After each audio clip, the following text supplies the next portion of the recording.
My stepson shoved me to the floor. That's my dad's seat, not yours. My wife said nothing. I walked out without a word. That night, everything changed. The next morning, I woke up to 23 missed calls, and a truth about my family I never saw coming. What they've been doing behind my back made my blood run cold. My name is Raymond Holland. Friend call me Ray. I'm 59 years old, and I've spent the last 25 years running Holland Hardware on Main Street in Cedar Falls, Iowa. It's not fancy work, but it's honest. I know every bolt in aisle 3 and every customer by name. My father taught me that a man's word and his reputation are the only things that truly belong to him. I built my business on that principle. New Year's Day started like it should have, calm, full of promise. Patricia, my wife of 8 years, had been cooking since dawn. The house smelled like glazed ham and her mother's sweet potato casserole recipe. She'd invited her son Justin and his biological father Lance over for dinner. I didn't love the idea of Lance being there, but Pat said it mattered to Justin, so I kept my mouth shut. That's what you do when you love someone. You make space. Justin arrived first, shoulders back, that edge in his walk like the world owed him something. 30 years old, and still acting like a kid who never got picked first. Lance showed up 20 minutes later, loud, confident, filling the doorway like he owned the place. Pat smiled wider when Lance walked in than she had all morning. I noticed, but I didn't say anything. We sat down to eat. I took my usual seat at the head of the table, the one I'd sat in every holiday for 8 years, the one where the host sits. Justin stopped me cold. "Hold up," he said, his hand gripping the back of my chair. I looked at him, confused. "What's wrong?" He nodded toward Lance like he was introducing royalty. "That's my dad's seat, not yours." The room went silent. Forks froze midair. Someone's breath caught. Patricia stared down at her plate like the pattern needed counting. I waited for her to say something. Anything. She didn't. Justin shoved me. Not a nudge. A real, two-handed shove to my chest. The chair scraped backward. My heel caught the rug, and I went down hard. Pain shot through my hip, sharp and hot. I lay there on the floor, staring up at the ceiling, tasting something metallic. Nobody moved to help me up. Lance didn't even flinch. Justin stood over me, breathing hard, like he'd been holding that in for years. I pushed myself up slowly, steadying against the table. I looked at Patricia one more time. She still wouldn't meet my eyes. So I nodded once and walked out. I didn't slam the door. I didn't yell. I just left. The cold hit me like a wall. I sat in my truck with my hands on the wheel, watching my breath fog the windshield. Through the window, I could see them moving around inside, sitting back down, laughing, like nothing had happened. I drove home, the house I'd owned before I ever met Patricia. I changed out of my stained shirt, checked the bruise already spreading across my hip, and sat down in my recliner with an ice pack. My phone started buzzing. Patricia. I let it ring. Justin. Ring. Lance. Ring. I didn't answer any of them. Not because I wanted revenge. Because if I opened my mouth, I wasn't sure I'd say anything worth hearing. That night, I barely slept. When I finally did, it came in pieces, broken and restless. The next morning, my phone lit up like a fireworks show. 23 missed calls. I stood at my kitchen window with cold coffee in my hand and watched the neighborhood wake up. Garage doors opening. Cars backing out. Ordinary life moving forward like the ground hadn't just shifted under my feet. Something had shifted. Whatever happened after I walked out had found its way back to me. And it wasn't finished. I didn't answer the phone that morning. 23 missed calls sat there like a stack of unpaid bills, heavy with whatever they carried. I let them sit. I made fresh coffee and stood at my kitchen counter, listening to the house settle. The furnace kicked on. The refrigerator hummed. Normal sounds that reminded me I was still standing. I scrolled through the call log. Patricia, 5 times. Justin, 4. Lance, twice. And then a number I didn't recognize, called 3 times between 6 and 7 a.m. That one made my stomach tighten. I tapped the voicemail. "Mr. Holland, this is Denise Carter with First Community Credit Union. We need to discuss an urgent matter regarding your account. Please call us back as soon as possible." Urgent. That word doesn't get thrown around unless someone needs you to move fast or carefully. I grabbed my coat and keys without sitting down to think about it, thinking had done enough damage already.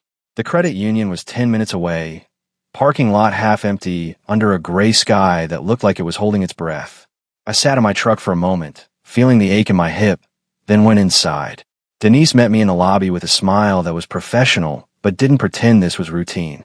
She led me to a small office that smelled like toner and burnt coffee. "Thank you for coming in so quickly," Denise said, sliding a folder across the desk. "There's a personal line of credit that was open 9 months ago. You're listed as the primary borrower. 2 payments have been missed." That's what triggered the alert. I felt the words land before I answered. "I didn't open a line of credit." She nodded like she'd expected that. "The file includes your name and a signature attributed to you." She turned the page so I could see it. From across the desk, it looked close enough. The slant was familiar, the way the letters connected. But when I leaned in, I could see it was wrong. Too careful in places where I was always quick. Too loose where I was tight. "That's not my signature," I said. Denise didn't react. She reached into a drawer and set a form on the desk. "Statement of unauthorized use. If you sign this, we open a fraud investigation. An investigator will contact you. We'll compare signatures, review access, document timelines. It can have serious consequences for whoever submitted the paperwork." I leaned back and looked at the ceiling tile. I thought about Patricia's eyes on her plate, about Justin's hands on my chest, about all the times I've been asked to smooth things over because family. "I'm not making this decision out of anger," I said. "I'm making it because my name means something." I signed. The pen moved the way it always had. No hesitation. As soon as the ink dried, my phone buzzed. "Patricia." Denise glanced at it. "You don't have to take that here." "I know," I said. I didn't answer. Outside, I sat in my truck and listened to the engine idle. My phone buzzed again.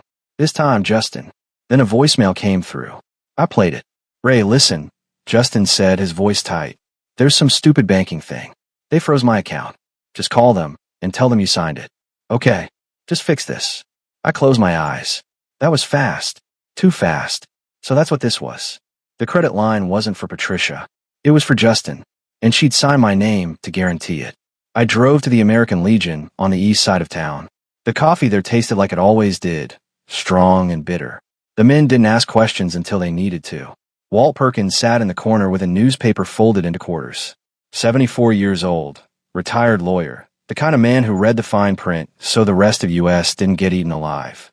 I slid the folder across the table. "I need to look at this." He skimmed it, stopped at the signature page, tapped it once with his finger. "That's not you." "No," I said. "It isn't." Walt leaned back in his chair. "This isn't a family disagreement, Ray. This is identity fraud. If you let it slide, it won't stop here. Next time it'll be your retirement account or the deed to your store." "I'm not trying to blow up my life," I said. "You didn't," he replied. "They did. All you're doing now is refusing to protect them from the consequences." My phone buzzed again. "Justin." I let it ring. Walt tapped the folder. "You want my advice? Document everything. Dates, times, what was said. No opinions, just facts. And don't talk to them until this is settled." I drove home and pulled out a notebook. I wrote down everything I could remember. Christmas, the shove, the calls, the loan. No adjectives. Just what happened. By the time I finished, the sun was setting. My phone had gone quiet. Not because anything was resolved. Because everyone had said what they could. I sat in my recliner with a notebook on my lap and realized something I hadn't been able to see before. The ground was shifting. And for the first time, I wasn't trying to stop it. The investigator called 2 days later. His name was Martin Reese, and his voice had the kind of calm that comes from seeing everything twice. "Mr. Holland, I've been assigned to your case," he said. "I'd like to meet today if you're available." "I am," I said. He met me at the credit union in the same small office where I'd signed the fraud statement. Martin was in his early 50s, gray at the temples, wearing a suit that had seen a lot of conference rooms. He set a recorder on the table and explained the process like he was walking me through a repair manual. "I'll ask questions about the account and your signature," he said. "You can stop anytime." "I'm not here to stop," I replied. He had me sign my name 10 times on blank paper, the same way I always did. Same pressure, same slant, same muscle memory I'd had since high school. Then he compared them to the scan in the file. "That's not a match," he said, pointing to the differences. "Whoever did this tried, but they didn't get the rhythm right." "No," I said. "They didn't." He asked who had access to my personal information. I told him the truth. Marriage looks like trust until it stops being that. When we finished, Martin closed the folder. "The preliminary findings will be forwarded to the county prosecutor. That doesn't guarantee charges, but it means this is formal now. Be prepared for contact." I nodded and left. At home, I was going through my closet looking for an old jacket when I found something that didn't belong. A small black device, no bigger than a matchbook, tucked into the pocket of a coat I hadn't worn in months. I pulled it out and turned it over in my hand. A voice recorder. My stomach went cold. I checked my other coats. Found another one. Then I checked the living room, running my hands along the bookshelf, behind picture frames. I found 2 more. 4 in total. Someone had been recording me in my own house. I called Martin Reese immediately. I found recording devices, I said when he answered. Hidden in my home. There was a pause. Don't touch them anymore. I'm sending someone to collect them as evidence. A tech from the sheriff's office came that afternoon, bagged the devices, and told me they'd analyze the contents. 2 days later, Martin called back. We pulled the audio files, he said. Most of it is just daily conversation. Nothing incriminating on your end. But there's metadata showing when they were placed. About 4 months ago. Who put them there? I asked, though I already knew. We can't prove it yet, Martin said carefully. But the timing matches up with visits your stepson made to your home. Justin. He'd been recording me, looking for something, anything he could use to make me look bad, to build a case that I was the problem. I sat down hard in my chair, the weight of it settling in. This wasn't just about money. This was a plan, a long one. I called Walt. They were recording me, I said, in my own house.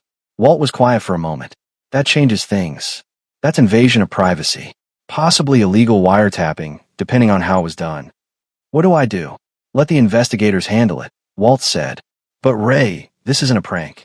This is calculated. You need to be ready for this to get uglier before it gets better. That night, I sat in my living room and looked at the spaces where those devices had been hidden. I thought about every conversation I'd had in this house over the past 4 months. Every private moment. Every time I thought I was alone. I wasn't angry. Anger burns hot and fades. This was colder. This was clarity. They hadn't just stolen my name. They'd stolen my peace. And I was done letting them get away with it. 3 days after I found the recording devices, my son Jordan called. Dad, I'm coming home, he said. His voice was steady, the way it always was. Jordan didn't waste words. You don't have to do that, I said.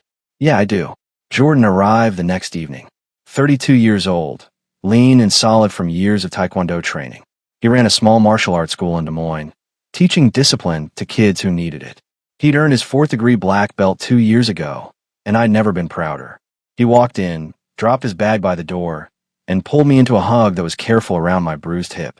You okay? He asked, stepping back to look at me. I've been better, I admitted. Tell me everything. I did. The shove, the fraud, the recordings. Jordan listened without interrupting, his jaw tightening with every sentence. When I finished, he said, Where's Justin now? At Patricia's place, I assume. Jordan nodded slowly. I want to talk to him. No, I said firmly. That's not how we're doing this. Dad, he put his hands on you. And if you put your hands on him, you know better. We handle this the right way. Through the system. With evidence and lawyers. Not fists. Jordan looked at me for a long moment, then nodded. Okay, your way. But I'm staying until this is settled. I appreciate that. Over the next few days, Jordan helped me go through everything. He organized my notes, made copies of documents, even called Martin Reese to ask questions I hadn't thought of. He was methodical, focused. I'd raised him to think before acting, and it showed. On the 4th day, we ran into Justin at the grocery store. It wasn't planned. I was picking up coffee. Jordan was grabbing milk. We turned down the cereal aisle, and there he was. Justin froze when he saw us. Jordan didn't say anything at first. He just stood there, shoulders relaxed, hands at his sides. But the way he looked at Justin said everything. Justin's face went red. What are you doing here? Visiting my dad, Jordan said evenly. The one you shoved to the floor. That's not how it happened. Justin shot back. I don't care how you remember it, Jordan said. I care what you did, and what you're going to answer for. Justin stepped forward, trying to get in Jordan's space. You threatening me? Jordan didn't move. No, I don't need to. The law's going to handle you just fine. I put a hand on Jordan's shoulder. Let's go. We walked away. Justin stood there, shaking, but he didn't follow. In the truck, Jordan let out a slow breath. That was harder than I thought. You did good, I said. You didn't give him what he wanted. What did he want? A reason to play the victim, I said. You didn't give it to him. That night, Jordan and I sat in my living room with the TV on low. He was drinking water. I had decaf coffee. You know what the hardest part of Taekwondo is? Jordan asked. What's that? Knowing when not to fight, he said. Any fool can throw a punch. It takes real strength to walk away. I looked at my son and realized something. I taught him that. Not with words, but with years of showing him what it meant to be steady, to be patient, to choose the right battle. I'm proud of you, I said. I learned it from you, Dad. We sat there in the quiet, and for the first time in days, I didn't feel alone. The call came on a Tuesday morning. A woman's voice, crisp and professional. Mr. Holland, this is Evelyn Park from Heritage Antiques on 5th Street. I need to speak with you about a rather unusual situation. I'm listening, I said. About 3 weeks ago, a woman and a young man came into my shop with a walnut wall clock. They wanted to sell it. The woman said it belonged to her husband, but something felt off. I told them I needed to verify provenance before making an offer. My chest tightened. What did this clock look like? Walnut frame, brass hands, pendulum mechanism. There was an inscription on the back. To Raymond, from your father. Time is the only thing we can't buy back. The room tilted. That was my father's clock. The one he'd left me when he died. The one that had hung in Patricia's dining room for 8 years. That's my clock, I said. Who tried to sell it? The woman gave the name Patricia Holland. The young man was with her. They seemed impatient when I wouldn't buy it immediately. Did you buy it? I asked. No. I told them I needed 48 hours to research it. They never came back. I sat down hard. Why are you calling me now? Because I did research it, Evelyn said. Mr. Holland, that clock was made by Samuel Easterbrook in 1891. He only made 37 clocks in his entire career. I had it authenticated through photographs they left with me. If it's in good condition, it's worth approximately $45,000. The words didn't land at first. $45,000. They tried to sell it for how much? I asked. They wanted $500, Evelyn said quietly. I suspect they had no idea what they had. I closed my eyes.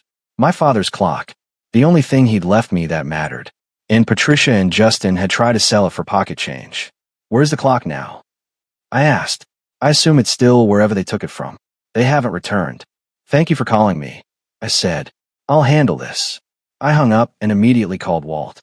They tried to sell my father's clock, I said. The one from the house. It's worth $45,000. Walt was quiet for a moment. Did they succeed? No. The dealer got suspicious.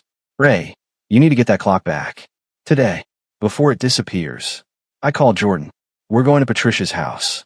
20 minutes later, we pulled up to the house I'd helped pay the mortgage on for 8 years. The house where I'd hung that clock with my own hands. I knocked. Patricia answered, her face pale when she saw me. Ray, I don't think this is a good time, she said. I'm here for my father's clock, I said. What clock? But her eyes flickered toward the dining room. The one you tried to sell at Heritage Antiques 3 weeks ago. Her face went white. I don't know what you're talking about. Yes, you do. Evelyn Parr called me. She told me everything. Patricia's hand started shaking. Justin said it was just an old clock. He said we could get a few hundred for it. It's worth $45,000, I said. And it was never yours to sell. Justin appeared behind her.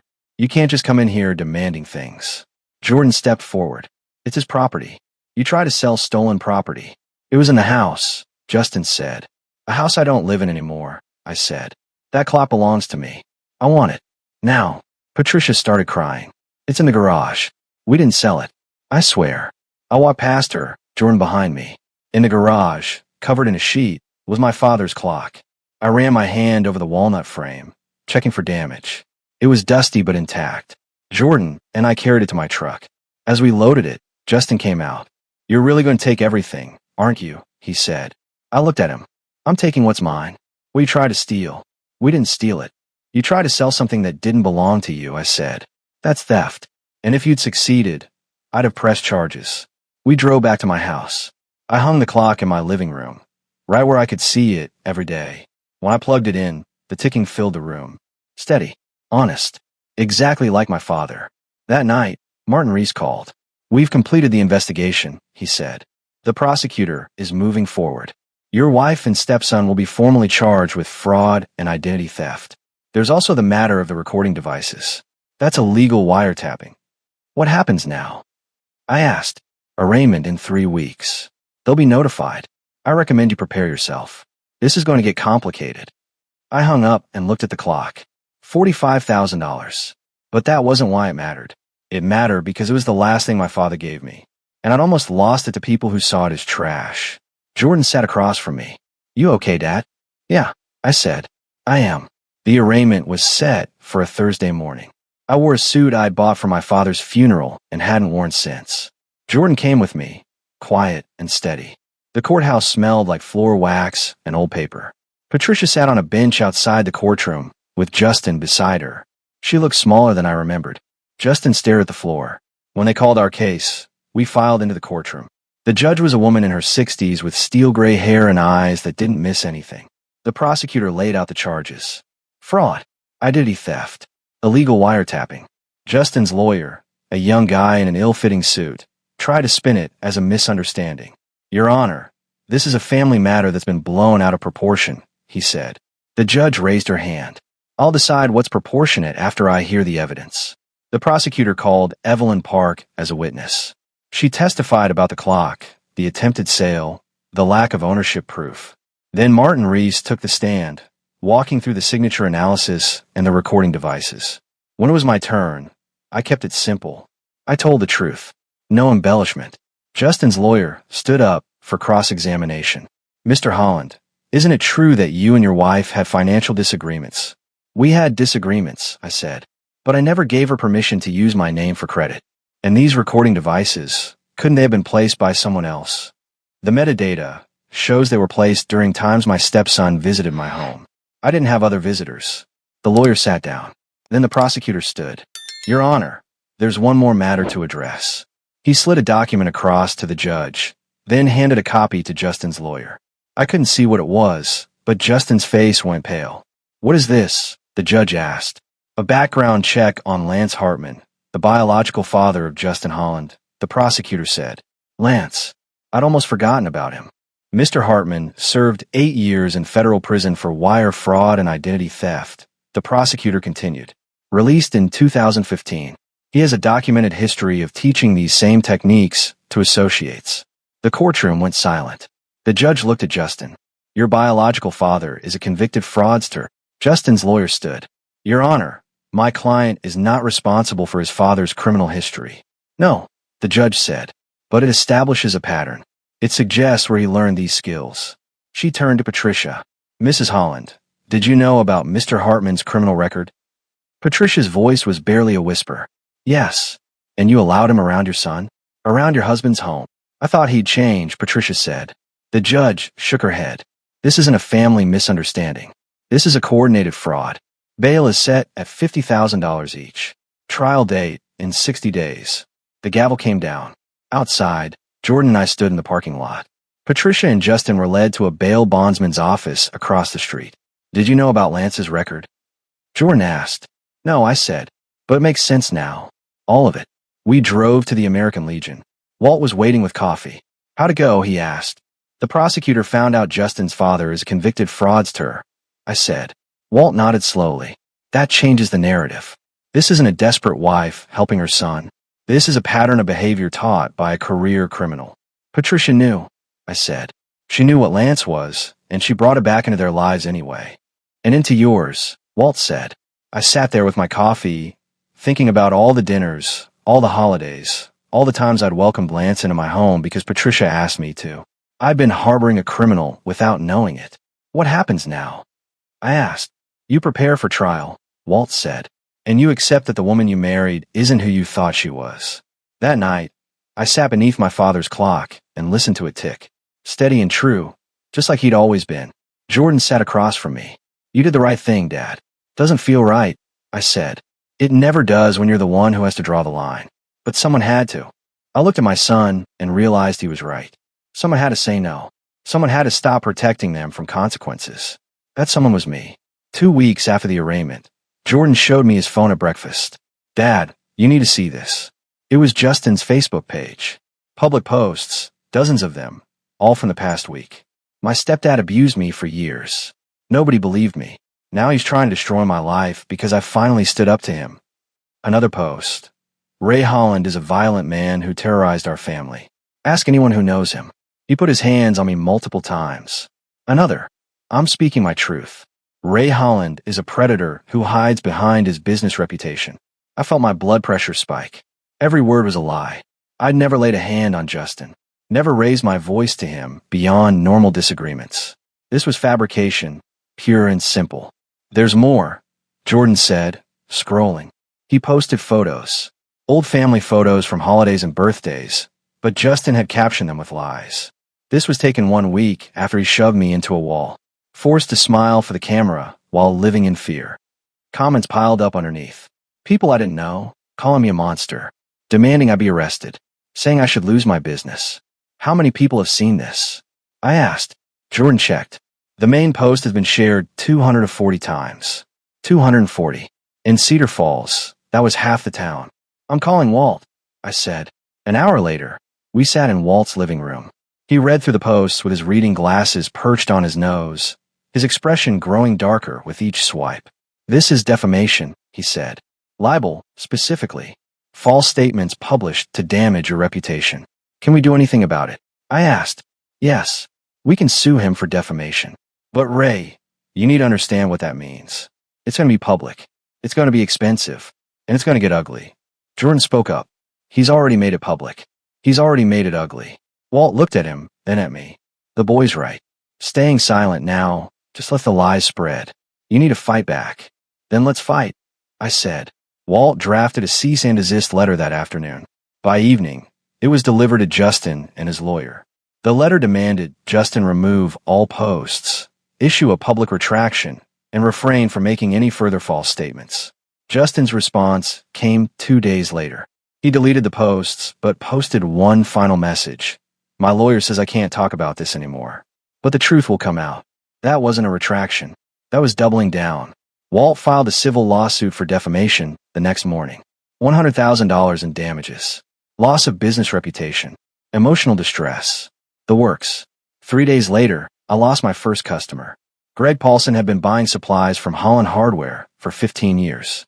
He walked in, looked uncomfortable, and said, Ray, I need to take my business elsewhere for a while. Why? I asked, though I already knew. My wife saw those posts before they got deleted. She thinks maybe there's something to it. I told her I don't believe it, but she's insistent. Greg, you've known me for 15 years. I know, and I'm sorry, but I've got to keep the peace at home. He left. I stood there behind the counter, feeling the weight of what Justin had done. It wasn't just lies. It was destruction of everything I'd built. Jordan found me in the back room an hour later, staring at inventory I didn't see. We're going to win this, he said. Win what? Even if we win in court, people will always wonder. That's how these things work. Accusations stick. Retractions don't. Then we make the retraction stick, Jordan said. We make it louder than the accusation. That night, I couldn't sleep. I lay in bed thinking about my father, about the hardware store he'd helped me open 25 years ago, about the reputation I'd built one honest transaction at a time. Justin had tried to burn it all down with lies. But I wasn't going to let him. The next morning, I did something I'd never done before. I recorded a video on my phone and posted it to the hardware store's Facebook page. My name is Raymond Holland. I said to the camera, some of you may have seen posts about me recently. Posts claiming I abused my stepson. Those posts are lies. Complete fabrications. I have never abused anyone. I am currently involved in a legal case because my stepson and his mother committed fraud using my identity. Rather than face the consequences, he chose to attack my character with false accusations. I filed a defamation lawsuit. The truth will come out in court. Until then, I wanted you to hear it from me directly. I've served this community for 25 years with honesty and integrity. That hasn't changed. I posted it. Within an hour, it had 50 comments. Most of them supportive. Some skeptical. But at least my voice was in the conversation now. Jordan sat beside me as we watched the comments roll in. You did good, Dad, he said. I hope so, I replied. Because once you step into the arena, there's no stepping back out. The trial date was 6 weeks away when everything came to a head. Jordan and I were leaving the courthouse after a pretrial hearing. Just routine stuff, procedural motions, nothing dramatic. We walked through the lobby, pushed through the glass doors, and headed toward the parking lot. That's when I saw them. Justin and Lance, standing next to a pickup truck, smoking cigarettes. They saw us at the same time. Justin dropped his cigarette and started walking toward us. Lance followed. There he is, Justin said loudly. The man who's trying to ruin my life. I kept walking. I'm not doing this here, Justin. You don't get to ignore me, he said, stepping in front of me. Jordan moved between us. Back up. Or what? Justin said, getting in Jordan's face. You gonna hit me? Go ahead. Give me another lawsuit. Nobody's hitting anyone, I said. Move aside. Lance spoke up from behind Justin. You think you're better than us, don't you? Walking around like you own this town. I think I'm a man who doesn't commit fraud, I said. Justin's face went red. You sanctimonious piece of... He shoved Jordan. Hard. 2 hands to the chest. That was his mistake. Jordan didn't shove back. He didn't need to. Years of Taekwondo training had taught him control, precision, economy of motion. Justin came at him again, swinging wild. Jordan sidestepped, caught Justin's arm, and used his own momentum to spin him off balance. Justin stumbled, tried to recover, threw another punch. Jordan blocked it, stepped inside Justin's guard, and delivered one palm strike to Justin's solar plexus. Not a punch, a push, but placed exactly right with exactly the right force. Justin's breath left him in a whoosh. He doubled over, gasping, and dropped to one knee. The whole thing took maybe 3 seconds. Lance started forward, but I stepped in front of him. Don't. He stopped, looking at Justin on the ground, then at Jordan standing calm and ready. You're done, I said to Lance. Take him and leave. A courthouse security guard came running out, radio in hand. What's going on here? This man assaulted my son, I said, pointing at Justin, who was still on the ground trying to breathe. There are cameras all over this parking lot. Check them. The guard looked at Jordan. You hit him. Self-defense, Jordan said. He shoved me first, then came at me swinging. I defended myself. Another guard appeared, and they separated us. 20 minutes later, we were in a security office watching the parking lot footage. It showed exactly what happened. Justin shoving Jordan. Justin swinging. Jordan defending himself with minimal force. The head of security looked at Justin. You want to press charges? Justin shook his head, still breathing hard. You're lucky, the guard said. That could have been assault. Get out of here. And if I see you starting anything else on courthouse property, you'll be arrested.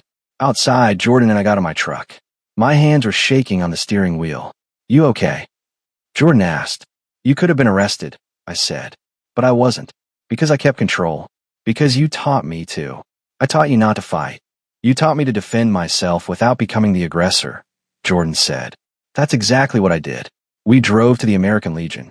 Walt was there, and I told him what happened. The cameras caught it all, he asked. Everything. Walt smiled grimly.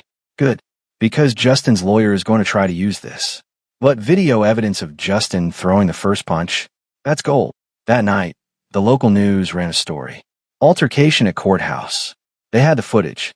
They interviewed the security guard. The young man in the black jacket was clearly defending himself. The guard said on camera. The other individual was the aggressor. The young man in the black jacket was Jordan. I watched the news segment 3 times. Each time, I saw my son doing exactly what I taught him. Control. Precision. Defense without aggression. Jordan sat beside me. You know what my master told me when I earned my 4th Dan?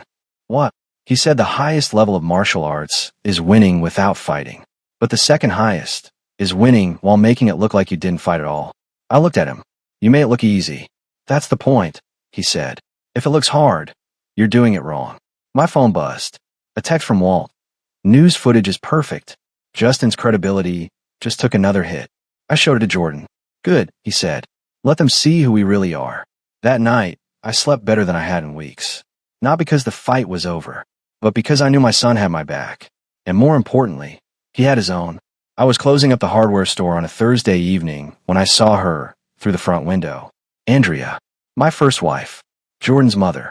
I hadn't seen her in nearly 3 years. She was older, gray threading through her dark hair, but she still moved with that same quiet confidence I remembered from 25 years ago.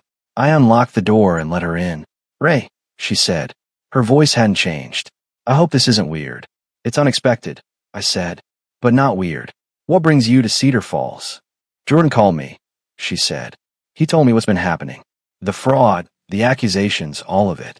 I wanted to see how you were holding up. I gestured to the back office. We sat in a cramped space that smelled like coffee and sawdust. I'm managing, I said. Jordan says you're doing more than managing. He says you're fighting back the right way. I'm trying to. Andrea looked around the office, at the photos on the wall, the certificates from the Chamber of Commerce, the the thank you letters from customers. You built something good here, Ray. I always knew you would. We built something good together once, I said, before I got too focused on work and forgot what mattered. She smiled sadly. We were young. We both made mistakes. I made more than my share. Maybe, she said, but you learned from them. That's what matters. We sat there in comfortable silence for a moment. The kind of silence that only exists between people who used to know each other completely. Jordan also told me about the house Patricia and Justin tried to sell out from under you, Andrea said. It's my house, I said. I owned it before I married Patricia. She just lived there. And now, Jordan wants to buy it at the foreclosure auction. As an investment property. Andrea raised an eyebrow. How do you feel about that? I told him not to. It felt like revenge, not business. What did he say? He said it was both, and that sometimes revenge and justice look the same from different angles. Andrea leaned back. He's not wrong, but I understand why you said no. Do you think I should let him do it? I asked. She thought about it. I think Jordan is 32 years old. He makes his own decisions. And honestly, Ray, if that house is going to auction anyway, why not keep it in the family? You could use it for something good later. I hadn't thought about it that way. You always did see things clearer than me, I said. Not clearer, just different. We talked for another hour. About Jordan, about her life in Des Moines, about the hardware store, about everything that had happened. It felt good to talk to someone who knew me before all of this. When she stood to leave, she hesitated. Ray, I know this is going to sound strange, but I'm proud of you for how you're handling this. A lot of men would have just rolled over or lashed out. You're doing neither. I'm just trying to do the right thing. That's why I'm proud, she said. At the door, she turned back. Jordan invited me to stay in town for a few days. I'm at the Hampton Inn. Maybe we could have dinner tomorrow. I like that, I said. After she left, I stood in the empty store and realized something. I'd spent 8 years with Patricia trying to build something new, but I'd never properly honored what I'd built with Andrea. We made a good man together. We'd raised Jordan right. That mattered more than any marriage certificate. The next evening, Andrea and I had dinner at a small Italian place on Main Street. We talked about Jordan's martial arts school, about my plans for the hardware store, about her work as a school counselor. You ever think about what might have been? She asked over coffee. Sometimes, I admitted, but I try not to live there. Can't change the past. No, she said, but you can learn from it. What did you learn? I asked. She smiled. That good people can still hurt each other, and that walking away doesn't always mean giving up. Sometimes it means making space for both people to grow. You grew, I said. You became someone better. So did you, Ray. Look at what you built. Not just the store, your reputation, your relationship with Jordan. That doesn't happen by accident. When I drove her back to her hotel, she put her hand on mine. I'm here for as long as you need me, she said, even if that's just someone to talk to. Thank you, Andy.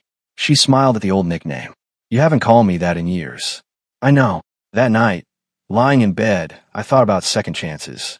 Not second chances at the same thing, but second chances at doing better. At being better. Andrea had been right all those years ago when she'd left. I'd been too focused on building a business and not focused enough on building a life. I wasn't going to make that mistake again. The foreclosure auction was held on a Wednesday morning at the county courthouse. Jordan insisted I didn't have to come, but I wanted to see it through. Patricia's house, the one I'd helped pay for, went up for bid at 9 a.m. Starting price was $160,000. Well below market value. Jordan bid. So did 3 other investors. The price climbed to $185,000. Jordan raised his paddle. $190. The auctioneer looked around. Going once. Twice. Sold to bidder 17. Bidder 17 was Jordan. Outside, I asked him what he planned to do with it. Rent it out for now, he said. Cover the mortgage. Then in a few years, maybe sell it. Or maybe you'll want to do something with it. Like what? I don't know. But it's yours if you ever want it. I looked at my son and realized he'd just given me the one thing Patricia and Justin had tried to take. Control. 2 weeks later, the criminal trial began. It lasted 3 days. The prosecutor presented the forged signature, the recording devices, the attempted sale of my father's clock. Patricia's lawyer tried to paint her as a desperate woman trying to help her son. The jury didn't buy it. Guilty on all counts. Patricia was sentenced to 2 years probation and ordered to pay restitution of $45,000 for the attempted theft of the clock. Justin got 18 months in county jail for fraud and illegal wiretapping. Lance disappeared before his trial date. There's a warrant out for his arrest. The defamation case settled out of court. Justin issued a public apology and paid $20,000 in damages. It didn't undo the harm, but it put the truth on record. I stood on the courthouse steps after the sentencing and felt something I hadn't felt in months. Peace. Not happiness. Not vindication. Just peace. Jordan stood beside me. Andrea was there too. She'd stayed in town through the trial, and we'd been seeing each other. Not dating exactly. Just two people who'd grown up and learned things spending time together. You okay, Dad? Jordan asked. Yeah, I said. I am. 3 months later, I got a phone call from a company in Arizona. They wanted to buy Holland Hardware and bring me on as a regional manager. 6 locations. $95,000 a year plus benefits. It was the kind of opportunity I dreamed about 20 years ago. I called Andrea that night. What do you think? I asked. I think you need to decide what you want your next chapter to look like. What if I said I wanted it to look like us trying again? Older and smarter this time. There was a pause. Then she said, I'd say I'm willing to try if you are. Arizona's a long way from Des Moines, I said. Des Moines is a long way from Cedar Falls, she said. Distance has never been the problem, Ray. Priorities have. Then my priority is you, I said. If you'll have me. Let me think about it, she said. 2 weeks later, she called me back. I can transfer my counseling license to Arizona, and I've always wanted to see the desert. I accepted the job offer the next day. Jordan helped me pack up the hardware store. We sold it to a young couple who promised to keep the name. That mattered to me. On my last day in Cedar Falls, I stood in my living room with my father's clock wrapped carefully in blankets. Jordan had already loaded most of my things into the moving truck. You sure about this, Dad? He asked. I'm sure, I said. I spent too many years building things for other people. It's time to build something for myself. With Andy. With Andy. He smiled. Good. She makes you happy. We loaded the clock into my truck. As we drove away from the house, I looked in the rearview mirror one last time. Cedar Falls had been good to me, but Arizona was calling. And this time, I was answering with my eyes open and my priorities straight. Andrea met me at the Arizona state line. We drove the rest of the way together, talking about furniture and jobs and what we wanted our house to look like. No ghosts this time, she said. No ghosts, I agreed. Just us. The clock now hangs in our living room in Scottsdale. Its steady tick fills the space, constant and true. I'm 60 years old, and I finally learned what my father tried to teach me all along. Time is the only thing you can't buy back. So use it wisely. Use it on people who matter. Use it building things that last. I wasted 8 years on people who saw me as a resource. I'm not wasting another second.